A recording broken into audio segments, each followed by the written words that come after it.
Hermanos, vamos a continuar en esta noche con la clase número 8 y vamos a pedirle a nuestro hermano Arnaldo que pase por aquí para que dé la clase.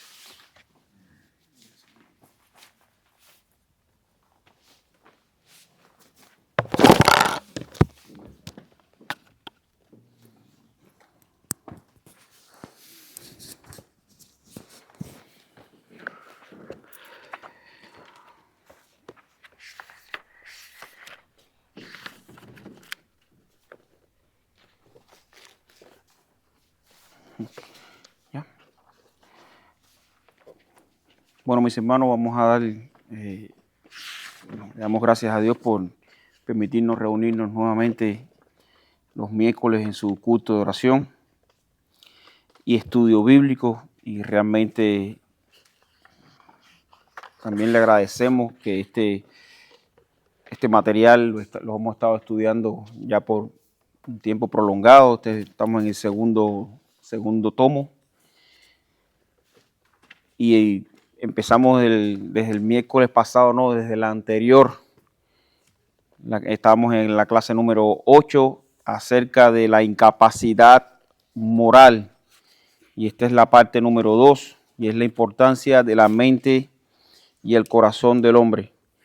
Hermano, y realmente cuando nosotros meditamos, si decía un señor que era coronel del ejército norteamericano, no voy a decir su nombre porque fue una figura prominente aquí en los Estados Unidos. No fue un historiador, fue contemporáneo, lo conocí. Y él decía, él estaba encargado de conocer a su enemigo. Esa era la misión de él dentro del ejército, estudiar a su enemigo. Y el hombre contaba cosas realmente impresionantes. Y resulta ser que una de las cosas fundamentales que un creyente debe hacer para tener una mejor comunión con Dios es precisamente conocerse Él mismo, porque nuestro enemigo somos nosotros, nuestra naturaleza, una naturaleza caída, una moralidad destruida, claro, restaurada por la gracia de Dios, por nuestro Señor Jesucristo, pero conocer a nuestro enemigo, conocernos nosotros mismos, nos da más que nada ese grado de agradecimiento de dónde nos sacó Dios. Y de hecho, por eso uno de los 5 puntos del calvinismo, de la doctrina de la gracia, ¿cuál es el primero que siempre mayormente estudiamos? La depravación total del hombre. Y cuando me refiero a hombre, bueno, el género humano, hombre y mujer. Bueno, hermano, estos estudios de hecho nos están sirviendo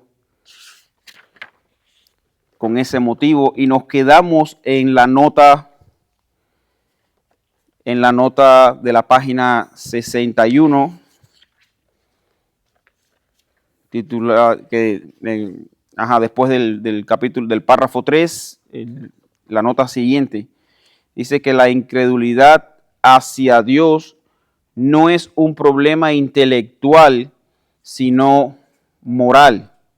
De acuerdo con las Escrituras, no hay ateos. Dios se ha revelado claramente a todos los hombres, pero los hombres detienen este conocimiento para poder continuar en su injusticia y su arrogante autonomía.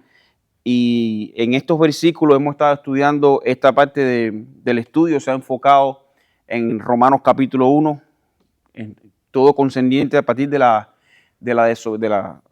desobediencia del hombre. Y si tenemos las escrituras, mantengámonos en ese párrafo, que la gran mayoría de los textos vamos a estar trabajando en ese texto. Romanos capítulo 1, del versículo del 21 al 32. Entonces, dice el inciso número B, dice, sino que se envanecieron en sus razonamientos y su necio corazón fue entenebrecido. Y antes de seguir, vamos a buscar ese capítulo y tener esa lectura a partir del versículo del 21 al 32 para entrar en contexto de lo que de lo que estamos estudiando. Romanos capítulo 1, versículos del 21 al 32.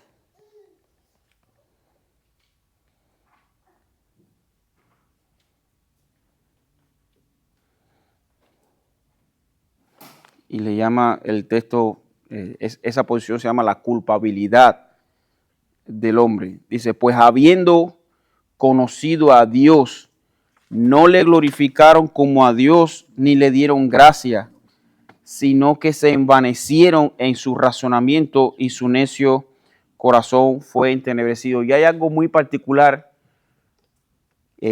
aquí en este texto, y es precisamente el comienzo del versículo 21. Pues habiendo conocido a Dios. Y este precisamente es la culpabilidad más grande que tiene el hombre. Que el hombre no es que estuvo desprovisto de ningún tipo de señal, el hombre no tiene la ley escrita en sus corazones, el hombre no tiene nada que lo guíe, nada que lo alarme, que le dé una advertencia. Bueno, sería entonces visto de esa manera, tú dices, bueno, es una injusticia. Pero no, el hombre tiene la revelación general de Dios. Podemos ver a un Dios creador, un Dios todopoderoso, simplemente, aunque no haya evangelio, lo podemos ver a través de la creación. Encima de eso, Dios pone en nosotros por creación la ley de Él escrita en nuestros corazones para que nosotros, sin necesidad de ser instruidos, aún por naturaleza deberíamos actuar conforme a esa ley escrita. Y eso lo podemos ver en los niños más chiquitos. Cuando tú le dices al niño, no hagas esto, y atrás va el niño para vigilarte, para hacerlo. Ya te das cuenta de que no es que son angelitos, ahí está su maldad. O sea, ellos saben que ya hay una prohibición, pero es la tendencia a querer rebelarse contra esa ley. Es una cosa que es natural. Por eso dice que ellos se envanecieron en su razonamiento. ¿Y qué están queriendo decir? Vaya, de cierta manera, vamos a intercambiar opiniones, ¿no? Cuando dice que se envanecieron en su razonamiento y su necio corazón fue entenebrecido. Con sus palabras explique o qué usted cree que está queriendo decir Pablo con esa afirmación. Bueno, podemos verlo inicialmente, sobre todo con los científicos llevados a la era moderna. Esa gente se basan, hacen universidades, programas, estudios con una cantidad de recursos tremendos para determinar después de 10, 15, 20, 30 años de estudio de que el hombre que todo fue por el Big Bang y que por una explosión se crearon todas las cosas. Decía un cierto pastor, un viaje en las redes sociales, decía que hay que tener más fe para creer en el Big Bang que para realmente entender y someterse a que eso fue una obra inteligente de alguien superior hecho por nosotros, hecho para nosotros. O sea, definitivamente Dios se revela. Decía, científicamente está probado, dice que si la Tierra estuviera 1 kilómetro más despegadas del Sol, nos congelaríamos. Si estuviéramos 1 kilómetro más cerca del Sol, nos achicharraríamos. O sea, cambiaría totalmente toda la densidad atmosférica. Eso sería devastador. ¿Cómo es posible que toda la rotación de los planetas sea tan sincronizado que ninguno choque contra el otro, que venga la primavera, el verano, el otoño, el invierno, todo al mismo tiempo? O sea, eso no puede ser. Tú puedes poner 10 bolas, 10 canicas, como se le llaman aquí, las revuelves en un cubo de agua y ninguna va a girar igual. A pesar de tener la misma velocidad, con la misma presión que le diste, al final una va a chocar contra la otra se va a pegar aquí y va a parar. Pero ¿cómo Dios, cómo puedes ver tanta majestuosidad, tanto sincronismo? Y es que no solamente, como hemos estudiado, que Dios hizo todas las cosas, sino que también aún las sustenta. Dios la sustenta. Pero estos hombres basan una cantidad de recursos y me llama mucho la atención y quiero ya dar este otro. Hace poco estaba oyendo a un estudioso, un testigo de Jehová, y el hombre analizó gramáticamente de una manera impresionante los textos bíblicos y llegó a la conclusión de que Jesucristo era un fantasma. Y le, ¿what? Terrible. Pero si tú ves esa explicación, tú dices, eso es para erudito. No, porque si el verbo activo no sé qué más, porque esto se pone como constante, como no sé qué más, como no activo, no sé qué. Una explicación esa que tremenda para decirle, no, tú ves, al final Cristo no se cuenta porque Cristo es un fantasma. Ahí donde está dice, como dice el texto, ¿no ves? Se envanecieron en su razonamiento. Esa explicación entre ese círculo de religiosos dice, no, el maestro, el teólogo fulano está, no, el teólogo ese está perdido completamente, porque empezaron a hacer demasiados estudios para la gloria del hombre y no para la gloria de Dios. A veces las palabras más sencillas, y me llama mucho la atención, bueno, tú y yo tuvimos la fortuna, ¿no?, de tener en nuestros cultos allá en nuestro país al pastor, el dominicano Oscar Arocha. Oscar Arocha es un tipo de pueblo, de campo. Sus predicaciones son sumamente lineales. No hay nada tan escatológico, rebuscado. Es un tipo lineal. Y la verdad que de tanta la sencillez que lo entiende hasta el menos apto para entenderlo, entiende ese hombre. Porque la función es predicar la palabra. No es Dios quien hace la obra. Y tristemente estas personas quieren buscarle la quinta pata al gato, que al final nunca se la van a encontrar y terminan que su corazón entenebrecido. Sí, hermano. El problema de la ciencia no es que sea mala. Le dice Pablo, la mal llamada ciencia. El problema de la ciencia es que quita a Dios de la ecuación. Y ahí no está el problema. Por ejemplo, si buscamos los siglos pasados, más atrás, el hombre era mucho más dado a buscar al Señor. Luego vinieron varias teorías y lo que hicieron fue envanecerse en su razonamiento y quitaron a Dios porque no les cuadraba. Entre ellas tenemos la teoría que fue la última de la creación por ¿cómo se llama? De la evolución de Darwin. Evolución, pero antes de él vino Darwin. Antes de él vino una primera y después la de Darwin. Darwin no estaba mal en lo que estaba haciendo. El problema es que él sacó a Dios de la ecuación. Exacto. Entonces se envaneció en esos razonamientos de hombre y quitó a Dios. Y el hombre le cuadraba decir, wow, es verdad, nosotros salimos de un mono, son cosas tan absurdas que hoy en día ya esas son teorías, no se están aplicando. Pero sin embargo se aplica la del Big Bang, que tampoco, y buscando razonamiento se ha alejado mucho más de su creador. Y ahí está por eso que dice Pablo, ellos se envanecieron, ¿entiendes? No dieron gloria a su creador. La diferencia, discúlpame, ahora te voy a dar la palabra, la diferencia entre un cristiano y un científico es que el cristiano pone a Dios delante de la ecuación, claro, y el científico la pone al final. Pero al final se da cuenta de que, mira, este último Hopkins, creo que se llamaba, el señor de la silla de ruedas, Stephen Hawking, a lo último dice que cayó en desagrado con la comunidad científica porque vieron como de ciertas tendencias al cristianismo, porque él se convenció de que esta creación tiene que haber sido de alguna sabiduría inteligente que no se pudo crear ella sola. O sea, y eso cayó en desagrado en la comunidad científica. Ahora nosotros llevamos toda esa palabrería, esto lo creó Dios, punto, se acabó la doctrina. Ven, nosotros por la gracia de Dios, y eso es bueno, hermano, no es bueno desligarnos de la ciencia, porque la ciencia lleva a términos científicos y prácticos a lo que ya nosotros sabemos por la gracia de Dios revelada en las Escrituras. Por eso nosotros no debemos divorciarnos de la ciencia, porque si no caeríamos en lo que le llamaba el mundo, no, usted tiene una fe ciega, hay que creer por fe. No, la fe, ¿qué cosa es? ¿Qué es lo que dice Hebreo? ¿Qué es la fe?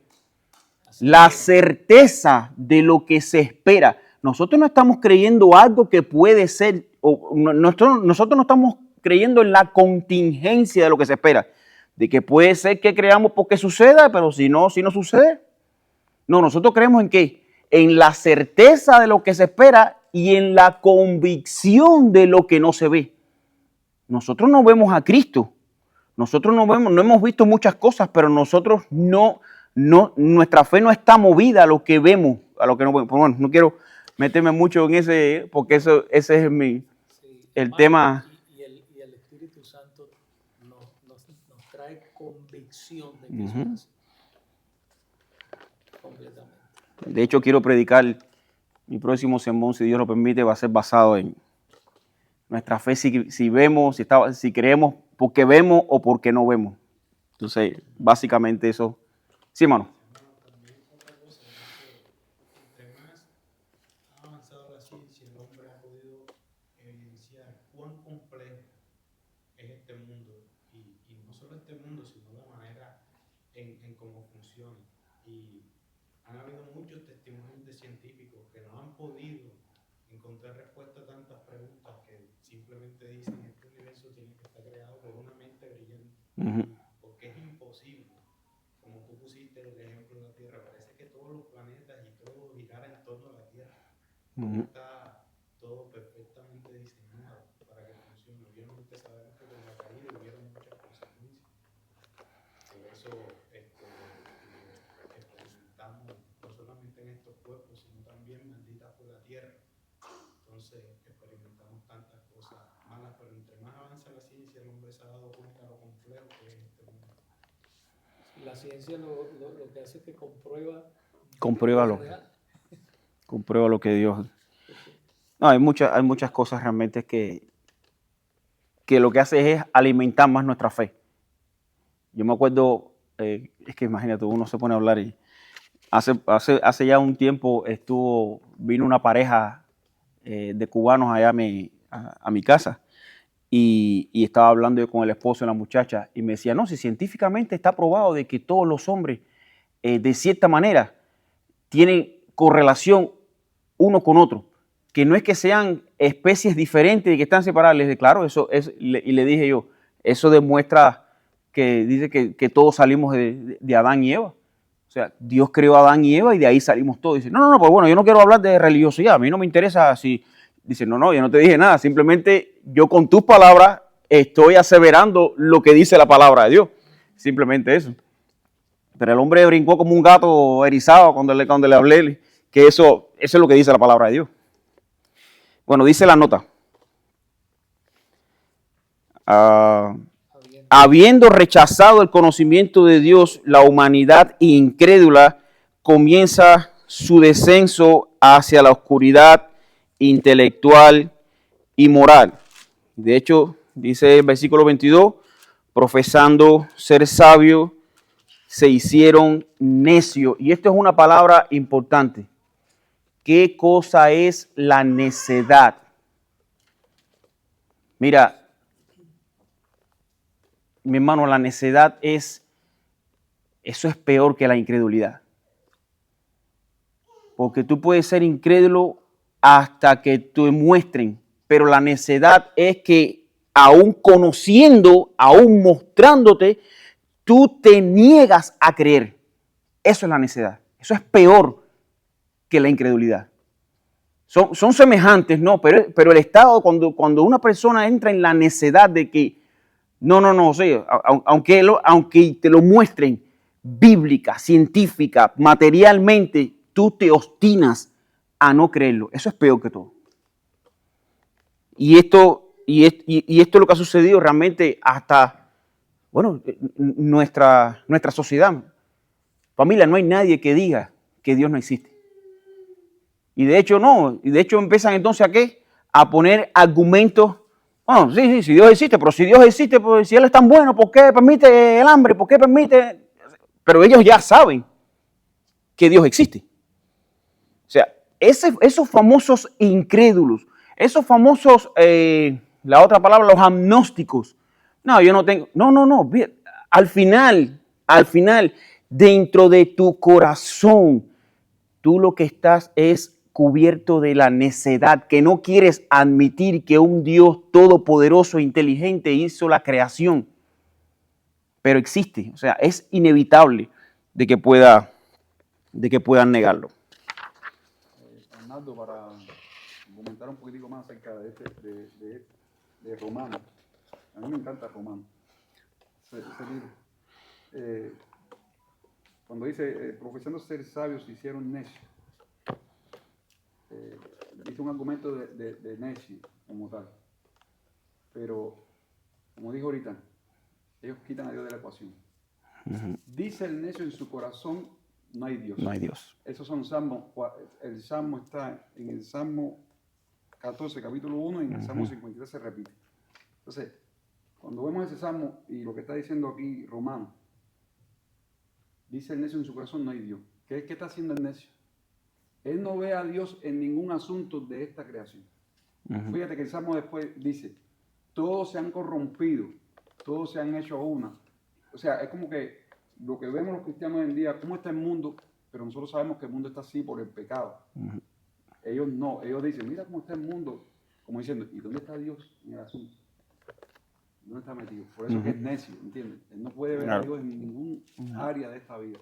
Por eso él dice necio en su corazón, no hay Dios. No, pero es lo que como estamos hablando, aún la necedad, a esas personas, aunque tú les muestres, ellos son de los que te dicen, bueno, y si Dios existe, ¿por qué tal cosa? Bueno, sí, vamos a decir que exista Dios, ¿y por qué? O sea, es esa... Ellos no van a creer nunca. No lo van a creer. Porque es claro, hermano, que lo que necesita el hombre es ser resucitado espiritualmente. Y fíjate y de hecho... ¿Dónde es que afectó al hombre? Su corazón.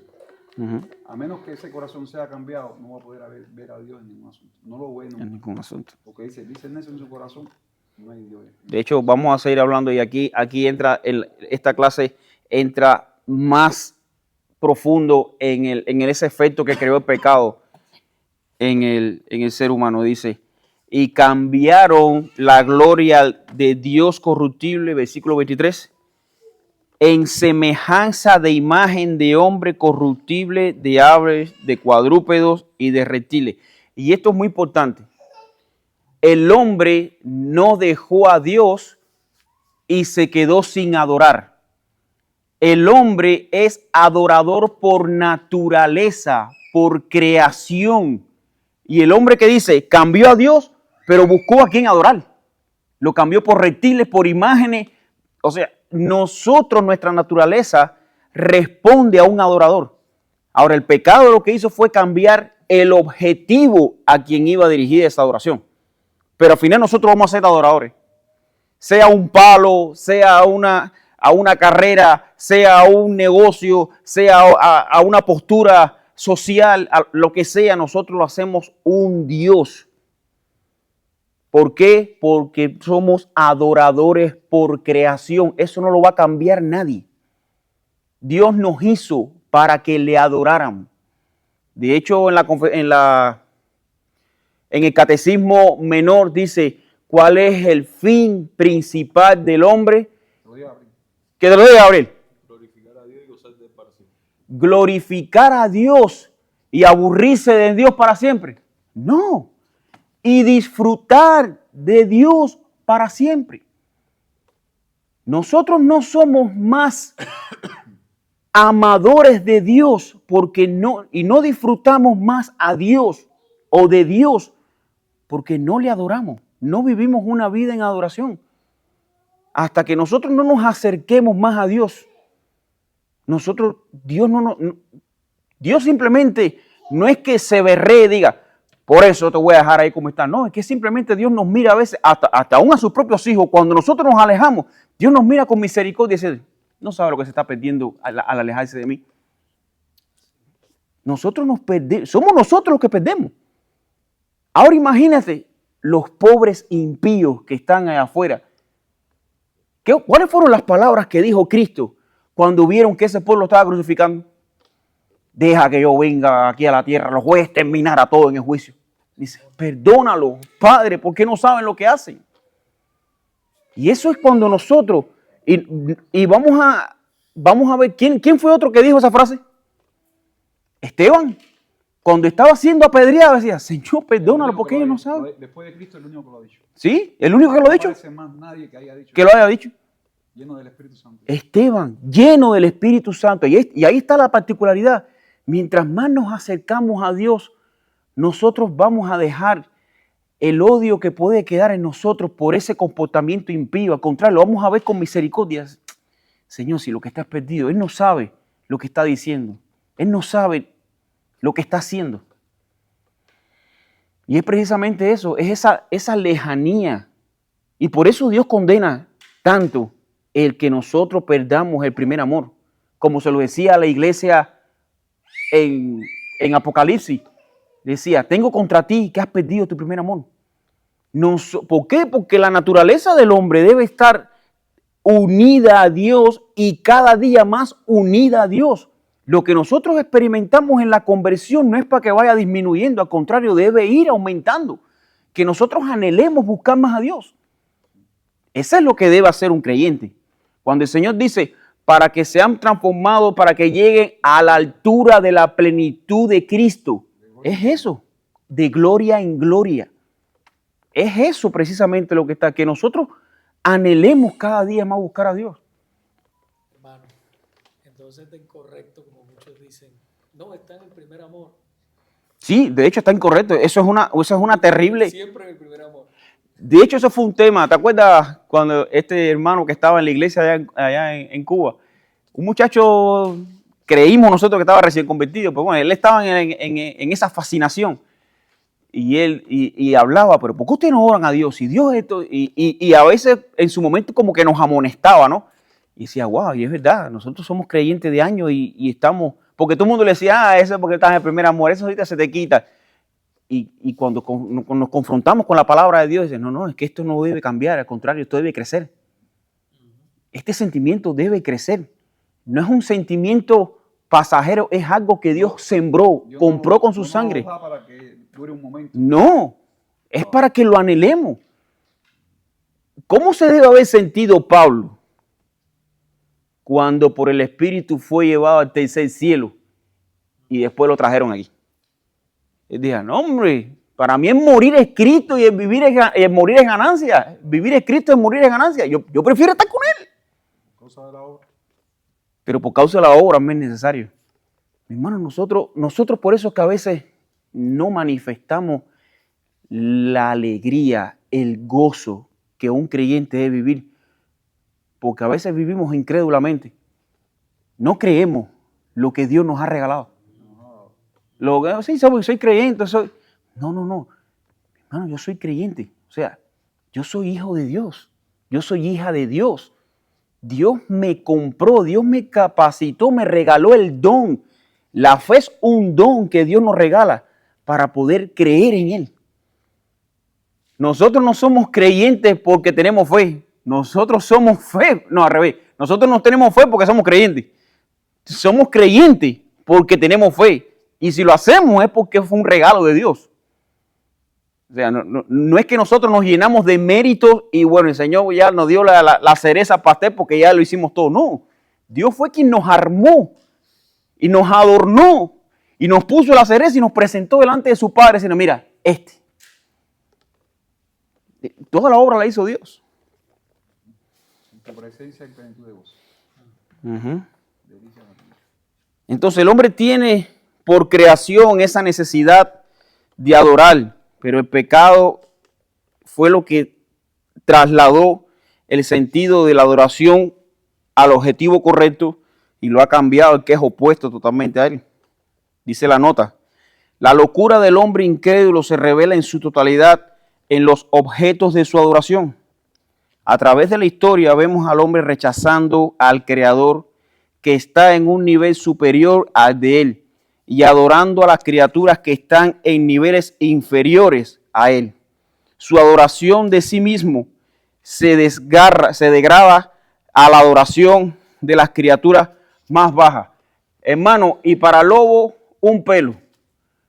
Dígame qué es lo que representan cada equipo de grandes ligas, de fútbol americano. los leones de no sé qué más, los tigres de no sé qué más, los delfines de no sé quién, los toros de... Preferimos a veces, y a veces tú lo ves en los estudios científicos, no, porque el delfín se le calcula una inteligencia superior al del ser humano porque puede... ¡Wow! ¿Really? O sea, pero esa es parte de la necedad del ser humano. Cuando le aplica inteligencias sobrenaturales a cosas que están por debajo de él, a las criaturas. Es parte de esa decadencia moral. Poner a cualquier cosa más superior que a Dios y que el ser humano. Dice, el problema central del hombre en su naturaleza, bueno, de hecho, y el texto que aplica esto es el versículo 25. ¿Qué dice Romanos 1, versículo 25? Ya que cambiaron la verdad de Dios por la mentira. Cambiaron la verdad de Dios por la mentira. Y lo que pasa es que eso sería meterse en un estudio más profundo. Pero, ¿qué fue lo que pasó con Adán y Eva en el Edén? Eso mismo. Si tú comes del fruto, Dios te está diciendo mentiras, no vas a morir. Lo que pasa es que Dios lo que no quiere es que tú seas como Dios. Le creímos más a la mentira del diablo que a Dios. Niña, no te cases, disfruta la vida, que el matrimonio es un papelito que tú firmas. No. Goza, que tú eres joven. Creerle más la mentira satánica. Mundo, tu papá no tiene que enterarse. Cuando Dios dice, Tú no, cuando tú llegues. prepárate para que te cases y tengas una familia confortable. No, a tú hazlo, pero que tu papá no se entere. No. O sea, creemos más la mentira del mundo que a Dios. 1 Timoteo 3:16. Y tristemente nosotros también a veces como creyentes le creemos más las mentiras del mundo. Toda la escritura. Ahora con todo este evento, que me voy a trancar en mi casa porque no me van a deportar. ¿Y por qué tú ves? Sí, Mi hermano, Dios está en control de todo. hay crisis. Tranquilo.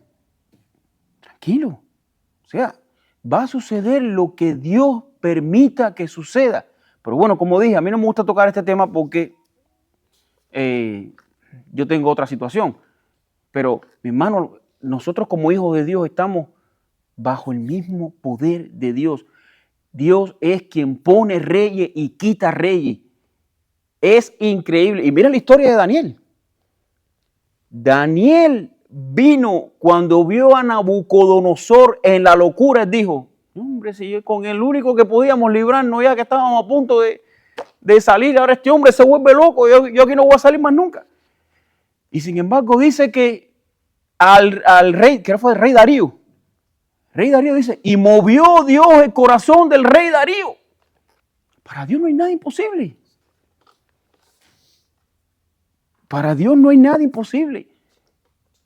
Lo que pasa es que nosotros perdemos esa perspectiva de quién es nuestro gran y único Dios. La perdemos. Dice la nota. Estamos en... El problema central del hombre es su naturaleza depravada, que es hostil hacia el Dios santo y justo. Esta hostilidad lleva al hombre a detener la verdad de Dios a cambio de una visión de la realidad completamente distorsionada. La única alternativa a la verdad de Dios es la mentira. Y vamos a ver versículo 18, ¿qué dice? Orando y dando culto a las criaturas antes que el Creador, del cual es bendito por los siglos. Y te digo, mi familia tristemente, bueno, mi hermano Vicente la conoce. Toda mi familia cree en ídolos y cosas. Y tú lo ves que ellos hacen y mueven cielo y tierra y buscan de donde no, porque el santo pidió tal cosa y busca. Y yo le hablo a mi mamá y le explico, mami, ¿de verdad que tú piensas que ese poco de tierra, esa cosa con cemento, esa piedra con ojos de caracoles y no sé qué más, eso te va a responder? Eso es una piedra debajo de la escalera. Ese es tu Dios. Tienen boca y no hablan, tienen ojos y no ven. Pero no le ha resplandecido, ¿no? Esa es la triste realidad de la incredulidad, de la necedad. Porque ellos sí creen en un Dios. El problema central del hombre es su naturaleza depravada. El versículo 25 dice, honrando y dando culto a las criaturas antes que al Creador, el cual es bendito por los siglos de los siglos. Y el hombre, aunque se aleje de Dios, siempre seguirá adorando, lo que cambiará a un Dios por uno a su imagen. Y es precisamente esas manifestaciones que vemos de las santerías y el budismo y todo eso, simplemente son que el hombre quiere buscar un Dios que le acomode a él, no él acomodarse a Dios. Si ven las historias de cada uno de esos personajes, la gran mayoría fueron unos bandoleros en la religión, en la santería. Entonces son unos bandoleros. Y de alguna manera llegaron a ser santos. Es tremendo, es tremendo. Y sin embargo, cada personaje ese lo adora porque encuentra una característica en eso. Y no es una característica, es un pecado. No, fulanita porque es salamera, porque el otro porque es iracundo, el otro porque no sé qué más, el otro porque lo manda a matar a todo el mundo. Cuando viene a ver, uno es ira, el otro es problemático, es terrible eso. Pero se identifican con ese pecado, no con ese nivel de adoración. Es el pecado lo que los une, no la santidad. El hombre fue creado para adorar y servir al Dios que lo creó. El Dios de toda perfección, quien es infinitamente digno de su amor y lealtad. Cuando peca, el hombre cambia este privilegio por la adoración de su propia imagen de hombre corruptible, de ave, de cuadrúpedo y de reptiles. El hombre caído no puede amar a Dios. La mayoría de las personas, incluso las que no son religiosas, dicen que tienen cierto nivel de amor o afecto hacia Dios. Muy raramente nos encontramos con un individuo tan audaz que confiese odio hacia Él. Sin embargo, las Escrituras testifican que los hombres caídos no pueden amar a Dios. De hecho, toda la raza de Adán odia a Dios y vive en guerra contra Él. Estos son los efectos que ahorita hablamos, el efecto que provocó el pecado. No lo pueden amar a Dios. De hecho, toda la raza de Adán odia a Dios y viven en guerra contra Él. La mayoría de los que dicen tener amor genuino por Dios saben muy poco acerca de sus atributos y su obra como son revelados en las Escrituras. Por lo tanto, el Dios con minúscula que aman es nada más que un fruto de su imaginación. Ellos han creado un Dios a su imagen y aman lo que han creado. Dios declara en el Salmo 50, 21, pensabas que de cierto sería yo como tú, pero te reprenderé. Si el hombre caído que dice amar a Dios escudriñara las Escrituras, ciertamente encontraría un Dios muy diferente al objeto de sus afectos. Si estudiara los atributos de Dios como la santidad, justicia, soberanía e ira, muy probablemente respondería con aversión y declararía, como muchos han hecho, mi Dios no es así. O jamás podría amar a un Dios como ese. Rápidamente veríamos que cuando el hombre caído es confrontado con el Dios verdadero de las Escrituras, su única reacción es odio y hostilidad. ¿Cuál es la razón por la que esta reacción adversa? Una vez más tiene que ver con quien el hombre es en el mismo centro de su ser. El hombre fuera por naturaleza santo y justo, entonces fácilmente podría amar a un Dios santo y justo y gozosamente se sometería a su ley. Sin embargo, el hombre es por naturaleza depravado y corrupto, así que no puede. En las Escrituras un nombre tiene gran importancia y comunica algo acerca de la persona que lo lleva. ¿Qué nombre se le atribuye al hombre caído en las siguientes Escrituras? ¿Qué comunica acerca de su corrupción moral y hostilidad hacia Dios? Vamos a buscar Romanos capítulo 1, versículo 30.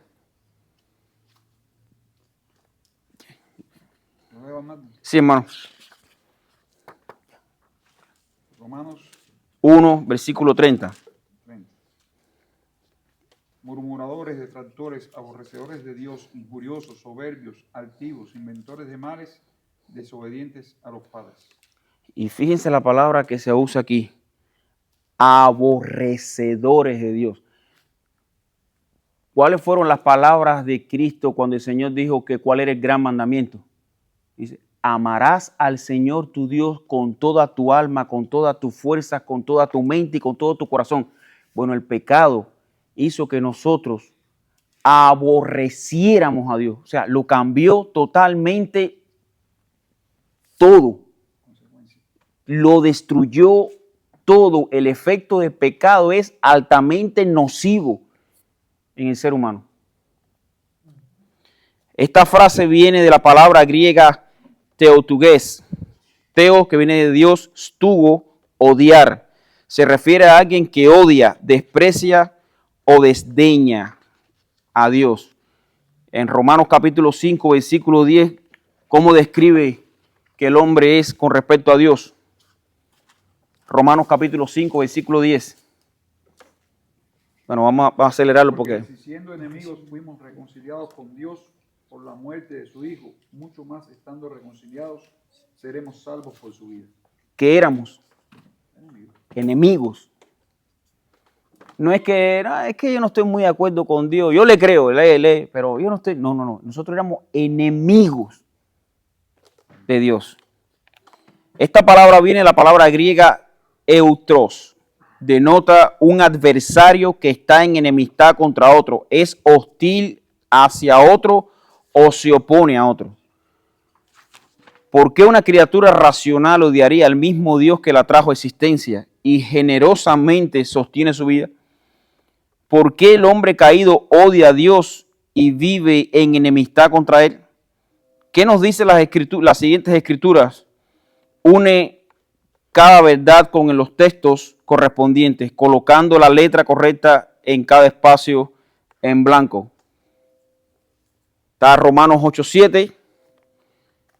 Hermano, perdón, mucha gente que quisiera comentar que hay gente que dice que no cree en Dios, dicen que creen en Dios, son impíos, pero dicen creen en Dios, pero realmente, no nos confundamos, no es el verdadero Dios. No es el verdadero Dios.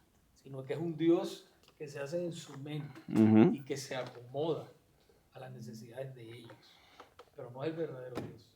Porque a veces, pero mira, sí creen en Dios, pero no es el verdadero Dios. No, la verdad cuando tú profundizas y hablas con ellos, te das cuenta que tienen un Dios acomodado, amoldado a ellos, no ellos a Dios.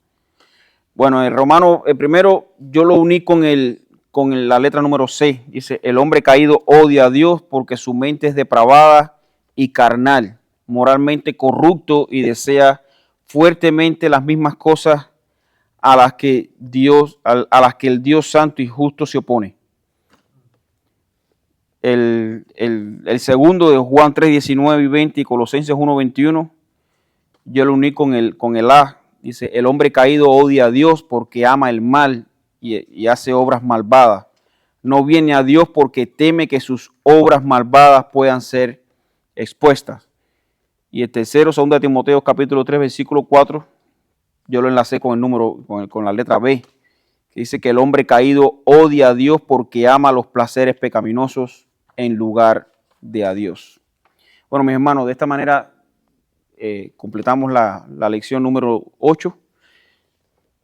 Y es lo que le decía, por eso, si queremos amar más a Dios, debemos primeramente estudiarnos quiénes somos nosotros para poder darle gracias a Dios de habernos librado de nosotros mismos, de nuestro pecado, de nuestras malignidades. Le damos gracias a Dios por eso.